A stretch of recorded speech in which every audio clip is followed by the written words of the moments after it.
إن الحمد لله نحمده ونستعينه ونستغفره ونعوذ بالله من شرور أنفسنا ومن سيئات أعمالنا من يهده الله فلا مضل له ومن يضلله فلا هادي له وأشهد أن لا إله إلا الله وحده لا شريك له وأشهد أن محمدا عبده ورسوله يا أيها الذين آمنوا اتقوا الله حق تقاته ولا تموتن إلا وأنتم مسلمون يا أيها الناس اتقوا ربكم الذي خلقكم من نفس واحدة وخلق منها زوجها وبث منهما رجالا كثيرا ونساء واتقوا الله الذي تساءلون به والأرحام إن الله كان عليكم رقيبا يا أيها الذين آمنوا اتقوا الله وقولوا قولا سديدا يصلح لكم أعمالكم ويغفر لكم ذنوبكم ومن يطع الله ورسوله فقد فاز فوزا عظيما أما بعد فإن خير الحديث كتاب الله وخير الهدي هدي محمد صلى الله عليه وسلم وشر الأمور محدثاتها وكل محدثات بدعة وكل بدعة ضلالة وكل ضلالة في النار. قال الله تبارك وتعالى في القرآن المجيد والفرقان الحميد أعوذ بالله من الشيطان الرجيم بسم الله الرحمن الرحيم قاف والقرآن المجيد بل عجبوا أن جاءهم منذر منهم فقال الكافرون هذا شيء عجيب أإذا متنا وكنا ترابا وذلك رجع بعيد قد علمنا ما تنقص الأرض منهم وعندنا كتاب حفيظ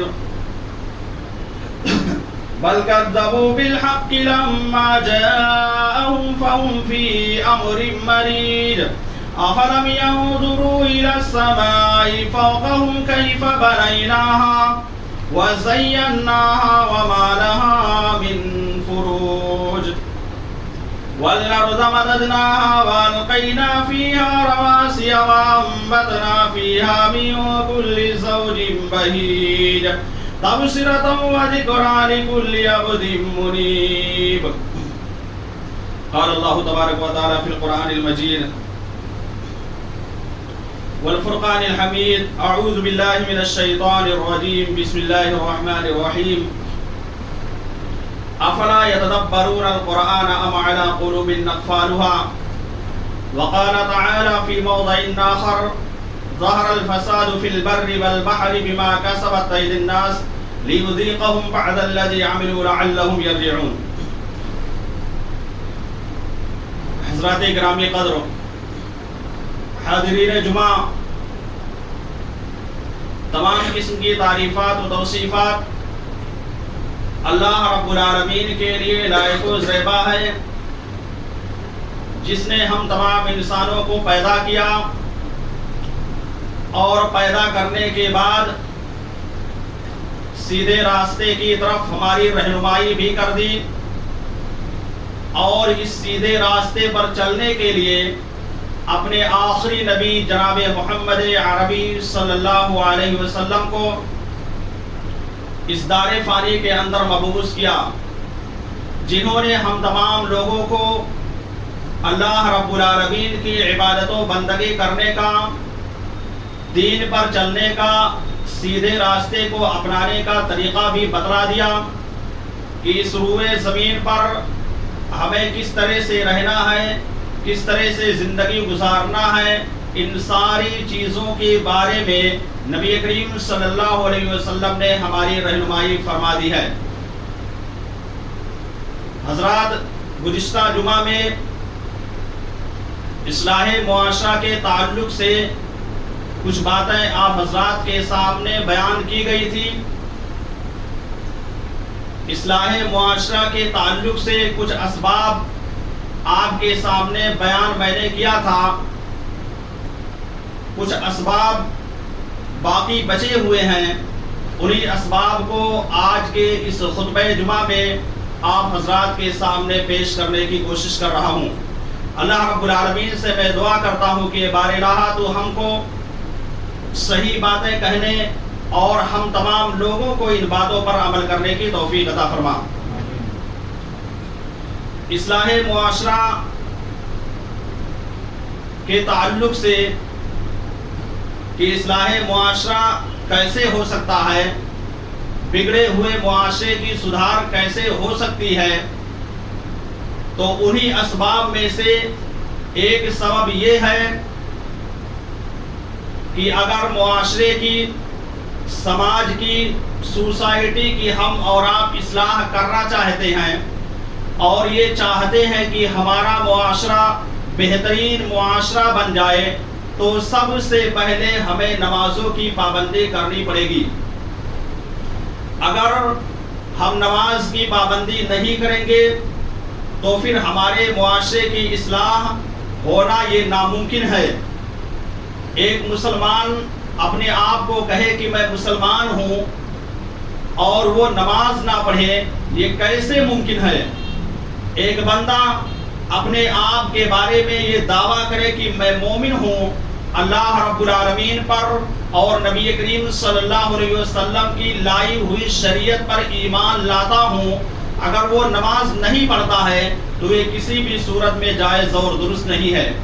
ایک آدمی اپنے آپ کو یہ کہے کہ میں متقی ہوں، پرہیزگار ہوں، اللہ رب العالمین کے فرمان کے مطابق زندگی گزارتا ہوں، اگر وہ آدمی نماز کے پڑھنے کا اہتمام نہ کرے تو شریعت میں یہ کس طرح سے جائز اور درست ہو جائے گا؟ اللہ رب العالمین نے قرآن مجید کے اندر جہاں بھی ایک مسلمان کا ذکر یا اسی طرح سے مومن کا ذکر یا اسی طرح سے متقی اور پرہیزگار ہونے کا ذکر کیا ہے، وہیں پر اللہ رب العالمین نے کچھ علامتیں اور کچھ صفات اپنے بندوں کے ساتھ جوڑ دی ہیں. رب العالمین فرماتے ہیں الذین مکناہم فی الارض یقاموا الصلاۃ وآتوا الزکاۃ، کہ اگر ہم ان کو زمین میں طاقت و قوت سے نواز دیں، اگر ہم ان کو زمین کا حکمراں بنا دیں، زمین پر بادشاہت سے ان کو نواز دیں، اقاموا الصلاۃ تو یہ نماز بھی قائم کریں گے، وآتوا الزکاۃ اور اللہ رب العالمین کی بارگاہ میں زکات بھی ادا کریں گے، وامروا بالمعروف اور نیک کام کرنے کا حکم بھی دیں گے، ونہوا عن المنکر اور برے کاموں سے روکیں گے بھی. ایک متقی بندہ، ایک پرہیزگار بندہ جو نماز پڑھنے کا اہتمام کرتا ہے، ساتھ ہی ساتھ وہ بزنس بھی کرتا ہے، اپنے ڈیوٹی پر جاتا ہے، اپنے بچوں کی روزی روٹی کا انتظام کرتا ہے، اپنے کاروبار میں مشغول رہتا ہے، دکان پر بیٹھا ہوا ہوتا ہے، لیکن جیسے ہی حی علی الصلاح کی صدا، حی علی الصلاح کی آواز اس کے کانوں تک ٹکراتی ہے، فوراً وہ اپنی دکان کو بند کر دیتا ہے. اگر کوئی کام کر رہا ہوتا ہے تو اس کام کو چھوڑ کر کے اللہ رب العالمین کی عبادت و بندگی کے لیے نکل پڑتا ہے.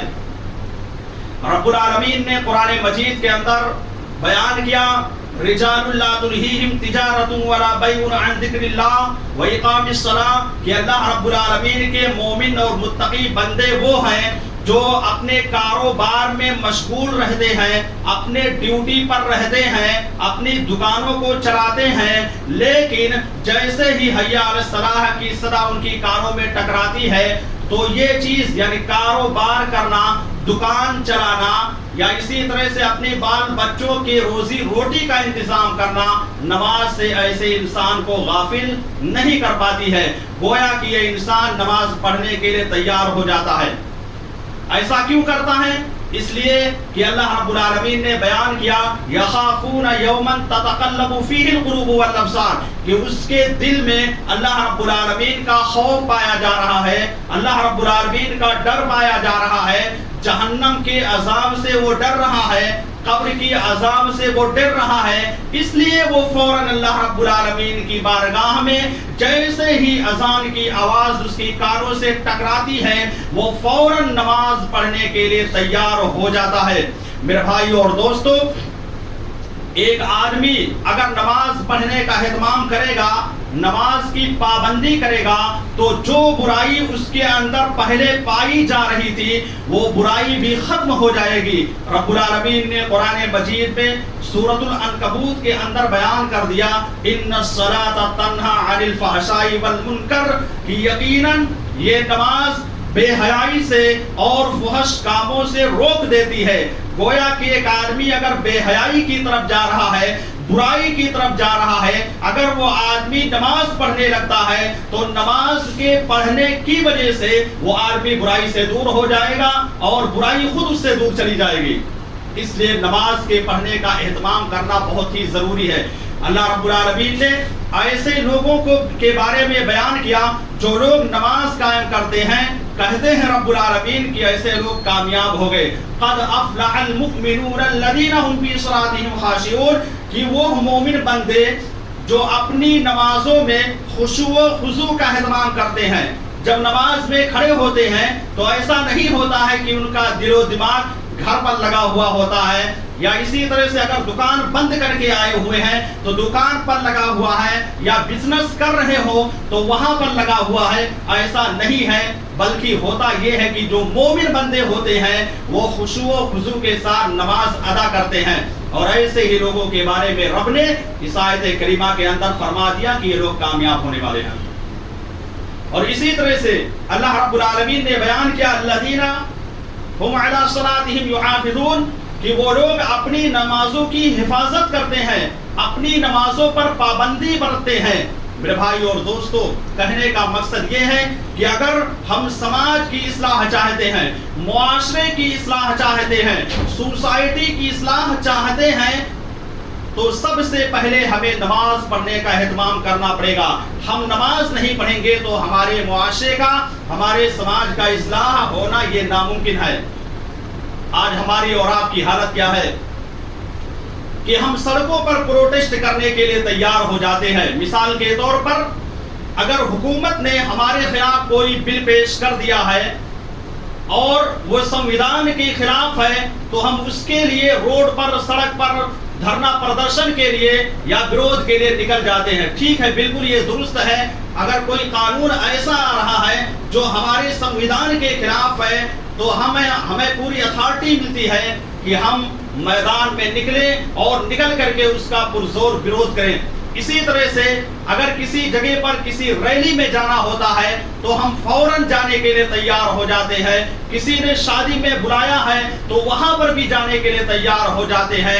سب کے پیغام کو ہم قبول کرنے کے لیے تیار ہو جاتے ہیں۔ لیکن میرے بھائی اور دوستو، کیا آپ نے کبھی سوچا کہ ہمارے رب کا جو پیغام ہے ہم اس پیغام کو سننے کے لیے تیار ہیں کہ نہیں تیار ہیں؟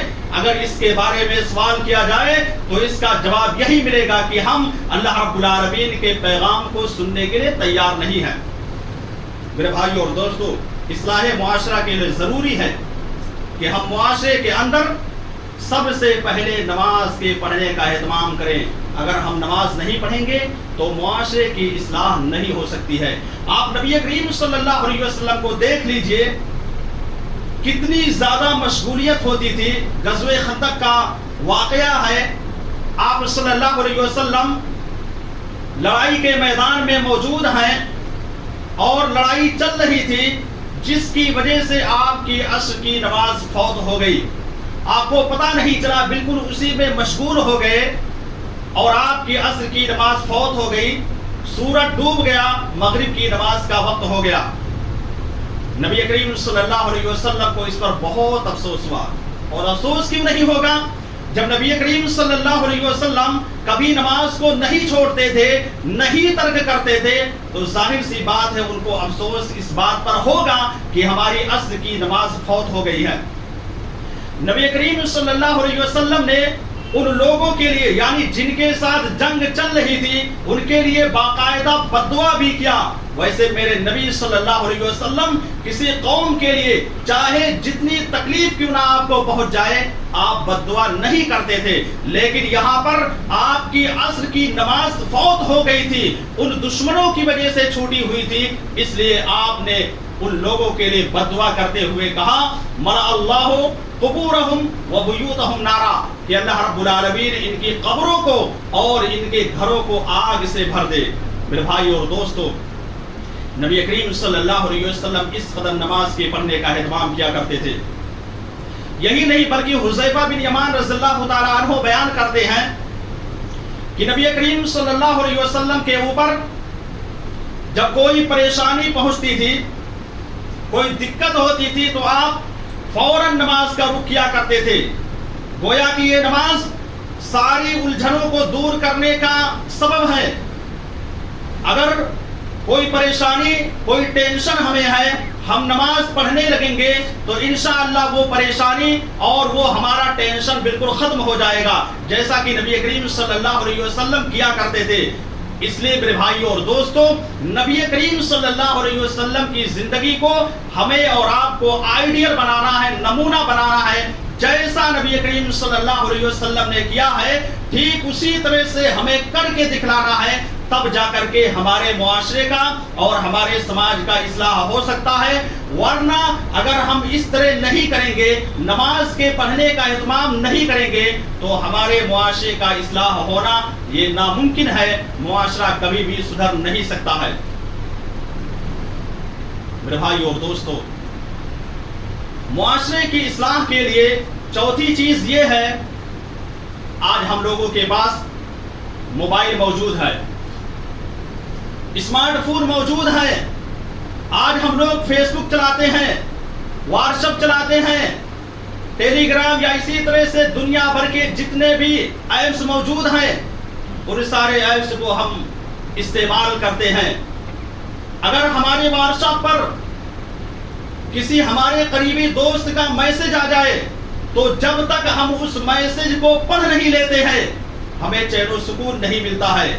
ہمارا دل و دماغ اسی پر لگا رہتا ہے. جب ہم اپنے دوست کے میسج کو پڑھ لیتے ہیں تب جا کر کے ہمیں اطمینان نصیب ہوتا ہے. میرے بھائی اور دوستو, اللہ رب العالمین کا جس نے ہمیں پیدا کیا ہے, جو ہمارا خالق ہے, جو ہمارا رازق ہے, جو ہمارا مالک ہے, جو ہمارا معبود برحق ہے, اس کا صرف ایک میسج اور ایک پیغام ہے. وہ میسج کیا ہے, وہ پیغام کیا ہے؟ وہ میسج ہے قرآن مجید. رب العالمین نے قرآن مجید کے اندر ارشاد فرمایا یا ایھا الناس قد جاءتکم موعظۃ من ربکم وشفاء لما فی الصدور, کہ اے لوگو تمہارے رب کی جانب سے جو تمہارے پاس کتاب آئی ہوئی ہے اس کے اندر نصیحت ہے, اس سے عبرت حاصل کرنے کی ضرورت ہے. اور اسی طرح سے اللہ رب العالمین نے اسی آیت میں فرمایا وَشِفَاءٌ لِمَا فِي الصُّدُورِ, کہ سینوں کے اندر جو بیماریاں پائی جاتی ہیں, تمہارے دل کے اندر جو بیماری پائی جاتی ہے, ان بیماریوں کا علاج قرآن مجید کے اندر موجود ہے. یہ اللہ رب العالمین نے بیان کیا. سوال یہ پیدا ہوتا ہے کہ کن بیماریوں کا علاج موجود ہے؟ آج ہم نے صرف یہ سمجھ رکھا ہے کہ کسی کو جادو ہو جائے, کسی کے اوپر جادو کر دیا جائے, کسی مولوی کو بلا کر کے, کسی عالم کو بلا کر کے دعا کروا دیا جائے, وہ جادو ختم ہو جائے گا. یا اسی طرح سے بچوں کے اوپر نظر بد ہو جائے, کسی عالم کو بلا کر کے دعا کر دیا جائے, وہ بیماری ختم ہو جائے گی.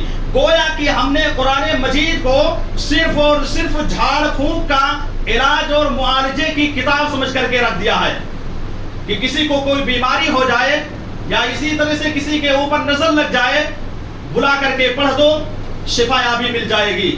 میرے بھائی اور دوستو, صرف قرآن یہ جادو کے علاج کے لیے نہیں ہے. معاشرے میں کیا ہوتا ہے کہ لوگ قرآن مجید کو رکھتے ہیں تب بھی چومتے ہیں, اسی طرح سے قرآن مجید کو اٹھاتے ہیں تب بھی چومتے رہتے ہیں. سوال یہ پیدا ہوتا ہے کیا یہ قرآن مجید صرف عزت و احترام کی کتاب ہے کہ عزت کے ساتھ اس کو اٹھا کر کے طاقوں کی زینت بنا دیا جائے بس کافی ہو جائے گا؟ تو اس کا جواب یہی ملے گا کہ نہیں، عزت و احترام کی کتاب ہے، ہم کو قرآن مجید کی عزت کرنا ہے، اس کا احترام کرنا ہے، لیکن قرآن مجید کی تلاوت بھی کرنا بہت ہی زیادہ ضروری ہے۔ رب نے فرمایا کہ یہ قرآن ذکر مبارک، یہ قرآن ذکر بھی ہے، یہ قرآن نصیحت بھی ہے، یہ قرآن بہت ہی بابرکت کتاب ہے۔ اس قرآن کے اندر ہماری ان الجھنوں کا جواب موجود ہے، ہماری ان پریشانیوں کا جواب موجود ہے، ہماری ان پریشانیوں کا علاج موجود ہے، ان بیماریوں کا علاج موجود ہے جو کسی اور جگہ پر موجود نہیں ہے۔ ہماری ساری الجھنوں کا جواب اگر کہیں ہے تو قرآن مجید کے اندر موجود ہے۔ کسی شاعر نے کیا ہی خوب کہا ہے، فرصت ملے اگر تو پڑھنا مجھے ضرور، میں نایاب الجھنوں کی مکمل کتاب ہوں۔ رب نے قرآن کے اندر کہا لَقَدْ أَنزَلْنَا إِلَيْكُمْ كِتَابًا فِيهِ ذِكْرُكُمْ أَفَلَا تَعْقِلُونَ کہ ہم نے یہ کتاب تمہاری طرف اس لیے نازل کیا ہے تاکہ تم اس کو یاد کرو، اس کو پڑھتے رہو، اور اس میں تمہارا ذکر موجود ہے، تم موجود ہو۔ حضرت احنف بن قیس رحمت اللہ علیہ کے بارے میں آتا ہے کہ احنف بن قیس رحمت اللہ علیہ قرآن مجید کی تلاوت کر رہے تھے۔ قرآن مجید کی تلاوت کرتے کرتے جب اس آیت کریمہ پر پہنچے جس میں اللہ رب العالمین نے یہ کہا کہ اس قرآن کے اندر تمہارا ذکر موجود ہے، تم موجود ہو، تو احنف بن قیس رحمت اللہ علیہ نے کہا کہ اللہ میرا ذکر اس جگہ پر کہاں موجود ہے، میں تو ان لوگوں میں سے نہیں ہوں۔ پھر وہ قرآن مجید کی تلاوت شروع کر دیتے ہیں۔ قرآن مجید پڑھتے پڑھتے جب سورہ زاریات کی آیت پر پہنچتے ہیں کانوا قلیلا ما یہجعون وبالاسحار هم یستغفرون کہ اللہ رب العالمین کے کچھ بندے ایسے ہیں جو راتوں کو بہت کم سویا کرتے ہیں اور صبح سویرے اٹھ کر کے اللہ رب العالمین سے توبہ و استغفار کیا کرتے ہیں، اللہ رب العالمین سے اپنے گناہوں کی مغفرت کرتے ہیں۔ احنف بن قیس رحمت اللہ علیہ نے کہا کہ اللہ میں ان لوگوں میں سے نہیں ہوں، میں اتنا بہتر تو نہیں ہوں کہ رات کو اٹھ کر کے اور صبح سویرے اٹھ کر کے اللہ رب العالمین کا ذکر کرتے رہوں۔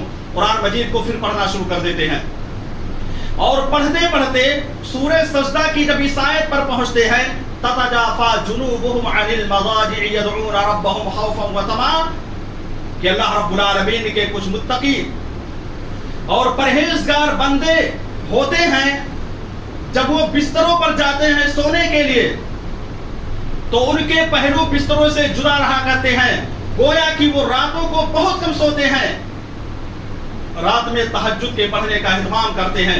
حضرت احنف بن قیس رحمت اللہ علیہ نے کہا کہ اللہ میں ان لوگوں میں سے نہیں ہوں، میرے اندر یہ صفت نہیں پائی جا رہی ہے۔ پھر قرآن مجید کی تلاوت کرنا شروع کر دیتے ہیں۔ سورہ آل عمران کی جب یہ آیت ان کی نگاہوں کے سامنے سے گزرتی ہے الذین ينفقون فی السراء والضراء والکاظمین الغیظ والعافین عن الناس کہ اللہ رب العالمین کے کچھ نیک بندے ایسے ہیں جو اللہ رب العالمین کی راہ میں اپنے مال کو، چاہے ان کے پاس مال کم ہو چاہے زیادہ ہو، ہر حال میں خرچ کرتے رہتے ہیں، گویا کہ وہ پریشانیوں میں بھی خرچ کرتے ہیں اور خوشحالی میں بھی اپنے مال کو رب العالمین کی راہ میں خرچ کرتے رہتے ہیں۔ اور صرف اتنا ہی نہیں کرتے ہیں بلکہ اگر بائی دفعہ ان کو غصہ آ جاتا ہے، کسی کے اوپر ناراض ہو جاتے ہیں تو اپنے غصے کو فوراً پینے کی کوشش کرتے ہیں، غصے کو وہ لوگ پی جاتے ہیں۔ اسی طرح سے اللہ نے اس میں کہا کہ والعافینا اور معاف بھی کر دیتے ہیں۔ حضرت احنف بن قیس جب اس آیت سے گزرے تو کہنے لگے کہ اللہ میں ان لوگوں میں سے نہیں ہوں، میرے اندر یہ صفت نہیں پائی جا رہی ہے۔ اب اور آگے بڑھتے ہیں، جب 29ویں پارے میں پہنچتے ہیں تو اس میں کہتے ہیں کہ اللہ، جس میں یہ کہا گیا ما سلککم فی سقر قالوا لم نک من المصلین کہ جب قیامت کے روز جنتی جہنمیوں سے سوال کریں گے، جنتی جہنمیوں سے پوچھیں گے کہ تمہیں کس چیز کی وجہ سے جہنم میں ڈال دیا گیا ہے، تم آخر جہنم میں کیوں چلے گئے ہو؟ تو وہ لوگ کہیں گے لم نک من المصلین، ہم جہنم میں اس لیے چلے گئے ہیں کہ ہم دنیا کے اندر نماز پڑھنے کا اہتمام نہیں کرتے تھے، ہم نمازی نہیں تھے، جس کی وجہ سے اللہ رب العالمین نے ہم کو جہنم میں ڈال دیا. وَلَمْ نَكُ نُطْعِمُ الْمِسْكِينَ. اور اسی طرح سے وہ لوگ یہ بھی کہیں گے کہ ہم مسکینوں کو کھانا نہیں کھلاتے تھے. کوئی مسکین کوئی فقیر ہمارے پاس آتا تھا کچھ مانگنے کے لیے تو ہم اس کو کھلانے کے لیے تیار نہیں رہتے تھے.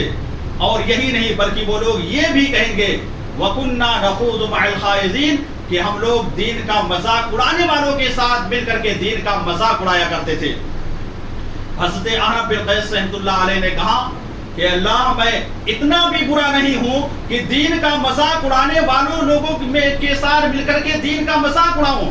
میں اتنا برا نہیں ہوں, میں ان لوگوں میں سے نہیں ہوں. اب اور قرآن مجید کو پڑھنا شروع کر دیتے ہیں. پڑھتے پڑھتے سورہ توبہ کی آخری آیت ان کے نگاہوں کے سامنے سے گزرتی ہے جس میں اللہ رب العالمین نے کہا وَآخَرُونَ اعْتَرَفُوا بِذُنُوبِهِمْ خَلَطُوا عَمَلًا صَالِحًا وَآخَرَ سَيِّئًا کہ اللہ رب العالمین کے کچھ متقی اور پرہیزگار بندے وہ ہوتے ہیں کہ جب وہ نیکیاں کرتے ہیں تو ان سے گناہ بھی ہو جاتے ہیں اور کبھی گناہ بھی ہوتے رہتے ہیں اور نیکیاں بھی کرتے رہتے ہیں. گویا کہ ان کے گناہ اور ان کی نیکیاں ایک ساتھ ملی جلی ہوتی ہیں. وہ اللہ رب العالمین سے توبہ و استغفار کرتے ہیں کہ اللہ ہم گنہگار بندے ہیں, اے اللہ تو ہمارے گناہوں کو معاف کر دے. عسى الله ان يتوب عليهم امید ہے کہ اللہ رب العالمین ہمارے گناہوں کو معاف کر دے. حضرت احنف بن قیس رحمۃ اللہ علیہ جب اس آیت سے گزرتے ہیں بے ساختہ چیخ کر کے کہہ دیتے ہیں یا ربی وجدت نفسی میں نے اپنے آپ کو ان لوگوں میں سے پا لیا. تو نے جو وعدہ کیا تھا کہ قرآن مجید کے اندر تیرا ذکر موجود ہے میں نے اپنے آپ کو پا لیا. گویا کہ ہم نیکیاں بھی کرتے ہیں اور ہم سے گناہ بھی سرزد ہو جاتے ہیں, لیکن گناہ سرزد ہونے کے بعد ہم کو چین و سکون سے نہیں بیٹھنا ہے بلکہ اپنے گناہوں کی معافی اللہ رب العالمین سے مانگنا ہے. میرے بھائی اور دوستو آپ قرآن اٹھائیے, قرآن اٹھا کر کے پڑھیے. قرآن یہ تدبر کرنے کی کتاب ہے, قرآن یہ غور و فکر کرنے کی کتاب ہے. قرآن صرف الماریوں کی زینت بنانے کی کتاب نہیں ہے کہ اس کو اٹھا کر کے الماریوں کی زینت بنا کر کے رکھ دیا جائے. اور وہ بندہ جو قرآن کریم کو ہمیشہ ہمیشہ کے لیے سال بھر تاکوں کی زینت بنا کر کے رکھ دیتا ہے اس کے دل پر اللہ رب العالمین مہر لگا دیتا ہے, تالا لگا دیتا ہے. اس کے سامنے اگر کوئی نصیحت کی بات کی جائے گی تو نصیحت کچھ بھی اس کو فائدہ نہیں پہنچا سکتی ہے. اللہ رب العالمین نے قرآن مجید کے اندر بیان کیا افلا یتدبرون القرآن ام علی قلوب اقفالها کیا تم لوگ قرآن مجید کے اندر غور و فکر سے کام نہیں لیتے ہو؟ کیا جب قرآن کریم کی تلاوت کرتے ہو تو اس میں تدبر سے کام نہیں لیتے ہو؟ ام علی قلوب اقفالها یا تمہارے دلوں پر مہر لگ چکا ہے, تالا لگ چکا ہے. میرے بھائی اور دوستو اس لاک کو, اس تانے کو کھولنے کا اگر کوئی ذریعہ ہے تو وہ قرآن مجید ہے.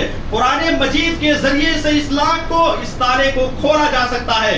اس لیے میرے بھائیو اور دوستو قرآن مجید کے پڑھنے کا آپ اہتمام کیجیے.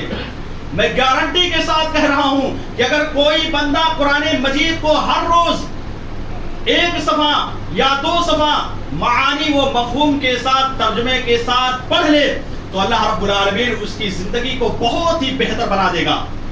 اس کی زندگی میں خوشحالی آ جائے گی. معاشرے کے اندر اگر بگاڑ پایا جا رہا ہے تو وہ معاشرہ خود بخود سدھرتا چلا جائے گا. کیوں؟ اس لیے کہ وہ قرآن مجید کی تلاوت کر رہا ہے, قرآن مجید کو معانی و مفہوم کے ساتھ پڑھ رہا ہے. جب قرآن مجید کو معانی و مفہوم کے ساتھ کوئی انسان پڑھے گا تو ظاہر سی بات ہے اس کے دل میں اللہ رب العالمین کا ڈر پیدا ہوگا, اللہ رب العالمین کا خوف پیدا ہوگا اور وہ آدمی برائیوں کو کرنا چھوڑ دے گا. میرے بھائی اور دوستو اسی لیے اللہ کے رسول صلی اللہ علیہ وسلم قیامت کے روز اللہ رب العالمین کی بارگاہ میں ان لوگوں کے لیے باقاعدہ شکایت کریں گے جو دنیا کے اندر قرآن مجید کی تلاوت نہیں کیا کرتے تھے. رب العالمین نے قرآن مجید کے اندر بیان کیا وقال الرسول یا ربی ان قوم اتخذوا هذا القرآن مہجورا. اللہ کے نبی صلی اللہ علیہ وسلم کہیں گے کہ پروردگار عالم میری امت کے لوگوں نے قرآن کریم کو چھوڑ دیا تھا, قرآن کریم کی تلاوت نہیں کرتے تھے, قرآن کریم کو تاکوں کی زینت بنا کر کے میری امت کے لوگوں نے تاکوں میں رکھ دیا تھا. میرے بھائی اور دوستو اس کے بارے میں اللہ کے نبی صلی اللہ علیہ وسلم رب العالمین کی بارگاہ میں شکایت کریں گے. اس لیے ہمیں اور آپ کو چاہیے کہ نبی کریم صلی اللہ علیہ وسلم کے شکایت کا موقع ہم نہ دیں. ہم قرآن کی تلاوت کریں. قرآن تو پڑھنے کا بہت ہی اجر و ثواب ہے. ایک آدمی چلتے پھرتے بھی اگر چھوٹی چھوٹی صورتیں یاد ہے تو اس کو بھی پڑھ سکتا ہے, یا کم سے کم اگر وہ نماز کے پڑھنے کا اہتمام کرتا ہے تو 2 منٹ کے اندر آرام سے ایک صفحہ قرآن کی تلاوت کر سکتا ہے. ہو سکتا ہے یہی تلاوت کرنا کل قیامت کے روز اس کے بخشش کا ذریعہ ہو جائے. اس لیے میرے بھائی اور دوستو, جب بھی آپ کو موقع ملے آپ قرآن کی تلاوت کرتے رہیے. اور قرآن کو جب ہم پڑھیں گے نہیں تو معاشرے کی اصلاح نہیں ہو سکتی ہے. جس نے بھی قرآن کو چھوڑ دیا وہ قوم تباہ و برباد ہو گئی. اس لیے آپ قرآن کے پڑھنے کا اہتمام کیجئے. برائیاں جو بھی معاشرے کے اندر پائی جا رہی ہوں ان برائیوں کا خاتمہ انشاءاللہ معاشرے سے ہو ہی جائے گا. اسی طرح سے اصلاح معاشرے کی اصلاح کیسے کیا جائے, ان اسباب میں سے ایک سبب یہ بھی ہے ہمارے معاشرے کا نوجوان. ہمارے معاشرے کا جو نوجوان ہے اگر وہ سیدھی راہ پر رہے, سیدھے راہ سے نہ بھٹکے تو معاشرہ کبھی بھی تباہ و برباد نہیں ہو سکتا ہے. آج ہمارے معاشرے کی حالت کیا ہے؟ ہمارے معاشرے میں آپ کو تقریباً 80% نوجوان ایسے مل جائیں گے جو بالکل راہ راست سے بھٹکے ہوئے ہیں. برائیاں ان کے اندر پائی جا رہی ہیں. بہت سارے نوجوان ایسے بھی ہیں جو زناکاری جیسے غلط افعال کو انجام دیتے ہیں. بہت سارے نوجوان آپ کو ایسے ملیں گے جو شراب نوشی کا استعمال کرتے ہیں, شرابوں کی پینے کا اہتمام کر رہے ہیں. اسی طرح سے بہت سارے نوجوان آپ کو ایسے بھی ملیں گے جو سگریٹ وغیرہ پیتے رہتے ہیں. میرے بھائی اور دوستو, یہ ساری چیزیں اگر نوجوانوں کے اندر پائی جائیں گی تو معاشرے کی اصلاح نہیں ہو سکتی ہے. کسی قوم کو کسی نے کہا کہ کسی قوم کو اگر برباد کرنا ہو, کسی قوم کے وجود کو اگر مٹانا ہو تو سب سے پہلے اس قوم کے نوجوانوں کو برباد کر دیا جائے. سب سے پہلے اس قوم کے نوجوانوں کو سیدھے راہ سے بھٹکا دیا جائے. وہ معاشرہ خود بخود برباد ہو جائے گا, تباہ ہو جائے گا. برباد اور تباہ کرنے کی ضرورت نہیں ہے. میرے بھائی اور دوستو, نوجوانوں کو سب سے پہلے سدھرنا پڑے گا, اپنی اصلاح کرنی پڑے گی. سال کا جب نیا دن آتا ہے, نئے سال کی مبارکبادی دینے کے لیے بہت سارے لوگ تیار ہو جاتے ہیں اور ان کو پتہ نہیں ہے کہ اس نئے سال کے مبارکبادی دینے پر جو محفلیں اٹینڈ کی جاتی ہیں, جو محفلیں قائم کی جاتی ہیں, ان محفلوں میں کیا ہوتا ہے. ان محفلوں میں اگر حقیقی معنوں میں دیکھا جائے تو بہت ساری برائیاں بھی ہوتی ہیں. لوگوں کی عزتوں کو پامال بھی کیا جاتا ہے. ناچ گانے اور بہت ساری چیزیں اس جشن میں منایا جاتا ہے اور ہماری قوم کا نوجوان بالکل خوشی کے ساتھ جاتا ہے, ان محفلوں کو اٹینڈ کرتا ہے. بتلائیے, آپ ذرا غور کیجئے کہ کہاں گئے وہ نوجوان, محمد بن قاسم جیسے نوجوان, یا اسی طرح سے خالد بن ولید جیسے نوجوان, یا اسی طرح سے مصعب بن عمیر جیسے نوجوان, جنہوں نے اپنی پوری جوانی کی زندگی کو اللہ رب العالمین کی عبادت و بندگی کے لیے وقف کر دیا تھا, جنہوں نے اپنی جوانی کی زندگی میں اللہ رب العالمین کو راضی کرنے والے اعمال کو انجام دیتے رہے. یہ تھے ہمارے اسلاف, یہ تھے ہمارے اسلاف میں سے نوجوان جو اپنی جوانی کی زندگی کو اللہ رب العالمین کی عبادت و بندگی میں لگائے ہوئے تھے. میرے بھائی اور دوستو, میرے نوجوانوں, آپ کی سجدوں کی اللہ رب العالمین کے ہاں بہت ہی زیادہ اہمیت ہے. جتنی عبادت و بندگی نوجوانوں کی اللہ رب العالمین کے ہاں مقبول ہے اتنی بڈھے لوگوں کی مقبول نہیں ہے. میرے بھائی اور دوستو, میرے بزرگوں, میں آپ کی توہین نہیں کر رہا ہوں بلکہ بہت ساری حدیثیں ایسی موجود ہیں جن سے یہ پتہ چلتا ہے کہ اللہ رب العالمین کو جوانی کی عبادت بہت ہی زیادہ محبوب ہے اور بہت ہی زیادہ رب العالمین کو پسند بھی ہے. قیامت کے دن کو یاد کرو, جب قیامت کے دن سارے کے سارے انسان پریشان حال ہوں گے, اس گرمی سے بچانے کے لیے اللہ رب العالمین ایسے نوجوان کو اپنے عرش کے سائے کے نیچے جگا دے گا جس دن اللہ رب العالمین کے عرش کے سائے کے علاوہ کوئی اور سایہ موجود نہ ہوگا. وشاب النشا فی عبادت اللہ, وہ نوجوان جس کی نشو نما اللہ رب العالمین کی عبادت و بندگی کے ساتھ ہوئی, جس نے اپنی جوانی کی زندگی میں اللہ رب العالمین کو یاد کیا, اللہ رب العالمین ایسے نوجوان کو اپنے عرش کے سائے کے نیچے جگا دے گا. میرے بھائی اور دوستو, میرے نوجوانوں, آپ ذرا غور کیجئے کہ وہ ایک نوجوان تھا جس کا نام ابراہیم تھا، جنہوں نے اپنی قوم کے بتوں کو توڑ تاڑ کر کے اپنی بستی کو چھوڑ کر کے نکل گئے تھے۔ پوری قوم کو باقاعدہ انہوں نے توحید کا پاٹ پڑھا دیا تھا، توحید کا درس دے دیا تھا، اور اپنی بستی کو چھوڑ کر کے ابراہیم علیہ السلام اس وقت نوجوان تھے، چھوڑ کر کے چلے جاتے ہیں۔ اسی طرح سے وہ دو نوجوان تھے جنہوں نے بادشاہ وقت سے، جو اس وقت کا ظالم بادشاہ موجود تھا، اس کی آنکھوں سے آنکھیں ملا کر کے بات کی اور یہ کہہ دیا کہ ہم شرک نہیں کریں گے، اللہ رب العالمین کے ساتھ کسی دوسرے کو شریک و ساجی نہیں ٹھہرائیں گے، ہم ایک اللہ کی عبادت و بندگی کریں گے۔ پھر اس کے بعد وہ جو دونوں نوجوان اپنی جان کو بچانے کے لیے غار میں جا کر کے پناہ لے لیتے ہیں۔ اللہ رب العالمین کو یہ ادا اتنی زیادہ پسند آ گئی، اتنی زیادہ پسند آ گئی کہ اللہ رب العالمین نے پوری سورت ان کے نام پر نازل کر دی، جس کو سورت الکہف کے نام سے جانا جاتا ہے۔ میرے بھائی اور دوستو، رہتی دنیا تک لوگ اس کو اگر ترجمے کے ساتھ، معنی و مفہوم کے ساتھ پڑھیں گے تو اس سے عبرت اور اس سے نصیحت حاصل کرتے رہیں گے۔ میرے بھائی اور دوستو، نوجوانوں، ہمیں اپنے آپ کی اصلاح کرنی ہے۔ آج ہمارے اندر، ہمارے نوجوانوں کے اندر بہت ساری کمیاں پائی جا رہی ہیں، بہت ساری برائیاں پائی جاتی ہیں، شراب وغیرہ اور بھی بہت ساری برائیاں پائی جاتی ہیں۔ اللہ کے نبی صلی اللہ علیہ وسلم نے کیا بیان کیا کہ میری امت میں ایک دور ایسا آئے گا کہ میری امت کو زمین میں دھسا دیا جائے گا، میری امت کے اوپر آسمان سے پتھر کی بارش نازل کی جائے گی، اور میری امت کے چہرے کو مسخ کر دیا جائے گا، مٹا دیا جائے گا، دوسرے شکل میں کر دیا جائے گا۔ صحابہ کرام نے عرض کیا کہ اللہ کے رسول صلی اللہ علیہ وسلم، وہ دور کب آئے گا؟ کون سی چیزیں اس وقت پائی جانے لگیں گی تب یہ دور آئے گا؟ اللہ کے رسول صلی اللہ علیہ وسلم نے بیان کیا، جب شراب لوگ کثرت کے ساتھ پینے لگیں گے، جب شراب خوری بالکل عام ہو جائے گی، اور اسی طرح سے گانے باجے بالکل عام ہو جائیں گے، لوگ ہمیشہ اپنی موبائلوں میں گانے وغیرہ سنتے رہیں گے، تب جا کر کے یہ دور آئے گا۔ میرے بھائی اور دوستو، آج جو حالات ہیں ہمارے ملک کے، وہ ہماری نگاہوں کے سامنے موجود ہیں۔ ہمارے معاشرے کے جو حالات ہیں وہ ہماری نگاہوں کے سامنے موجود ہے۔ ہم دیکھ سکتے ہیں کہ آج ہمارے معاشرے کے اندر، سماج کے اندر کتنی کمیاں پائی جا رہی ہیں۔ اگر ان کمیوں کو ہمیں دور کرنا ہے، ہمیں ان کمیوں کو ختم کرنا ہے، تو سب سے پہلے ہمیں اپنے معاشرے کے جو نوجوان ہیں ان کی اصلاح کرنی ہے۔ معاشرے کے نوجوان اگر سدھر گئے، سیدھے راہ پر آ گئے، تو انشاءاللہ میں دعوے کے ساتھ منبر رسول پر کہہ رہا ہوں کہ معاشرے کی اصلاح ہو جائے گی۔ اسی طرح سے ایک آخری چیز بیان کر کے میں اپنی بات ختم کرتا ہوں۔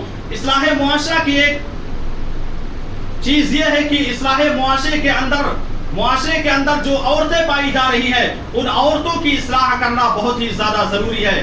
معاشرے کے اندر ہماری مائیں بھی رہتی ہیں، ہماری بہنیں بھی رہتی ہیں، ہماری بیٹیاں بھی رہتی ہیں، ہماری بیویاں بھی رہتی ہیں۔ اگر یہ لوگ سیدھے راستے پر آ گئی تو پھر معاشرے سے برائی کا خاتمہ بالکل ہو جائے گا، معاشرہ بہت ہی بہتر معاشرہ بن جائے گا۔ آپ دیکھ لیجئے، اللہ کے نبی صلی اللہ علیہ وسلم نے اسی عورت کو جو سیدھے راستے پر چلتی ہے، سیدھے راستے کو اپنا کر کے چلتی ہے، ایسی عورت کے بارے میں اللہ کے نبی نے فرمایا کہ وہ عورت آدمی کے لیے بہت ہی بہتر مال ہے، بہت ہی بہتر چیز ہے۔ لیکن یہی عورت اگر سیدھے راستے سے بھٹک جائے، برائی کے راستے پر چلنے لگے، تو اللہ کے نبی صلی اللہ علیہ وسلم نے فرمایا کہ مردوں کے لیے سب سے بڑا کوئی فتنہ اگر ہے تو یہی عورت مردوں کے لیے فتنہ بن جاتی ہے۔ کب؟ جب وہ برائی کے راستے پر چلنے لگتی ہے، جب وہ سیدھے راستے کو چھوڑ دیتی ہے، تب وہ عورت بری ہو جاتی ہے۔ آپ دیکھیے، فرعون کی بیوی کا نام کیا تھا؟ آسیہ تھا۔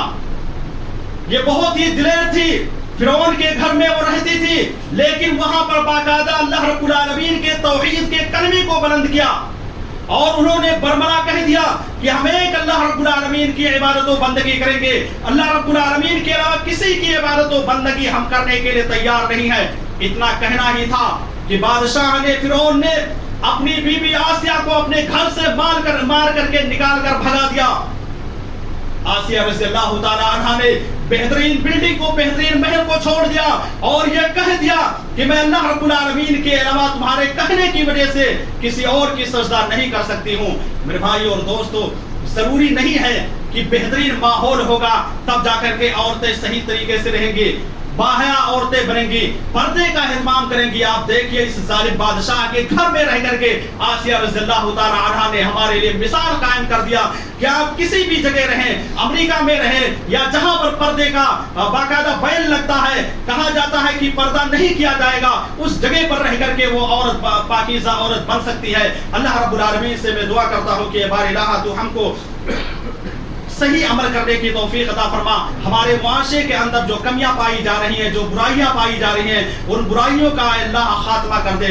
اسی طرح سے جو لوگ نماز نہیں پڑھتے ہیں اے اللہ تو ان کو پکا سچا نمازی بنا دے۔ جو لوگ راہ راست سے بھٹکے ہوئے ہیں اے اللہ تو ان کو ہدایت کے راستے پر لا کر گامزن کر دے۔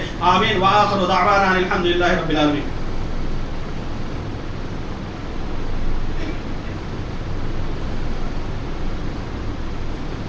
إن الحمد لله نحمده ونستعينه ونستغفره ونعوذ بالله من شرور أنفسنا ومن سيئات أعمالنا من يهده الله فلا مضل له ومن يضلله فلا هادي له وأشهد أن لا إله إلا الله وحده لا شريك له وأشهد أن محمدا عبده ورسوله إن الله وملائكته يصلون على النبي يا أيها الذين آمنوا صلوا عليه وسلموا تسليما اللهم صل على محمد وعلى آل محمد كما صليت على إبراهيم وعلى آل إبراهيم إنك حميد مجيد اللهم بارك على محمد وعلى آل محمد كما باركت على إبراهيم وعلى آل إبراهيم إنك حميد مجيد عباد الله رحمكم الله إن الله يأمر بالعدل والإحسان وإيتاء ذي القربى وينهى عن الفحشاء والمنكر والبغي يعظكم لعلكم تذكرون اذكروا الله يذكركم وادعوه يستجب لكم ولذكر الله تعالى أعلى وأجل وأعظم وأكبر